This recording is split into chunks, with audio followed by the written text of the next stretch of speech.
సినిమాల్లో వాడే కొన్ని పదాల అర్థాలని ఈ వీడియోలో తెలుసుకుందాం. ముఖ్యంగా ఫోటో డబుల్ అంటే ఒక పెద్ద నటుడు డ్రెస్ చేసుకునే విధంగా అలాంటిది మేకప్ అలాంటి హెయిర్ స్టైల్ పెట్టుకొని అచ్చం అతనిలా కనిపించే డూపు సాధారణంగా అతని సెకండ్ యూనిట్ వారు అతను ఆ నటుడు కాదని తెలియకుండా లాంగ్ షాట్స్లో ఉపయోగించడాన్ని ఫోటో డబుల్ అంటారు.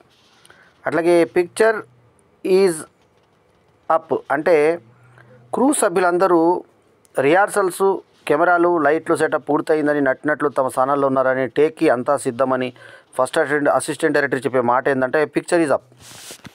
తర్వాత పిచ్ ఓ స్క్రిప్ట్ని కాన్సెప్ట్ని లేదా నటుడిని రచయితని దర్శకుని నిర్మాతని కానీ ఫైనాన్షియల్ని కానీ ప్రజెంట్ చేయడం. ఇది ఒకరు మరొకరిని ఆ సినిమాలో పెట్టుబడి పెట్టడానికి నచ్చజెప్పడాన్ని పిచ్ అంటారు. ఆ తర్వాత ప్లేబ్యాక్ టేక్ సమయంలో సంగీతం పాటలని మళ్ళీ ప్లే చేయడం ప్లేబ్యాక్.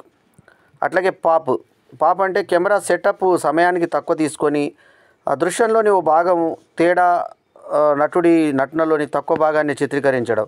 ఉదాహరణకి ఓవైపు మాత్రమే గడ్డం వీసి గీయని భాగం కనపడకుండా గీసిన భాగాన్ని చిత్రీకరించడము పాప్ అంటారు. అట్లాగే పోర్క్ చాప్ అని దేనికంటారు? డాలీకి జత చేసినటువంటి కెమెరామ్యాన్ నిలబడే చిన్న చెక్క పలకను పోర్క్ చాప్ అంటారు. అది పోర్క్ ప్రొడక్షన్ ప్రోడక్ట్ని పోలి ఉండటంతో ఆ పేరు వచ్చింది. తర్వాత ఫూల్ మ్యాన్స్ ప్రాసెస్, దీన్నే పిఎంసి అంటారు. పూర్ మ్యాన్స్ ప్రాసెస్ పిఎంసి అంటే ఏంటి? కారు ఇంటీరియర్ సీన్ని తీసేటప్పుడు దాన్ని పైకి కిందికి కుదుపుతూ లోపల వారి నీడలు లైట్లు పడేలా చేయడాన్ని పూర్ మ్యాన్స్ ప్రాసెస్ అంటారు. తర్వాత ఫన్ ఫేక్డ్ హాలీవుడ్ నటి సూసాన్ రేవర్డ్కి చిన్నప్పుడు జరిగిన కార్ ప్రమాదంలో కాలు సొట్టయిపోయింది. అది తెలియకుండా ఆమె ప్రత్యేకంగా ధరించినటువంటి బూట్లను ధరించి నటించేది. అది ఫన్ ఫేక్డ్ అంటారు దాన్ని.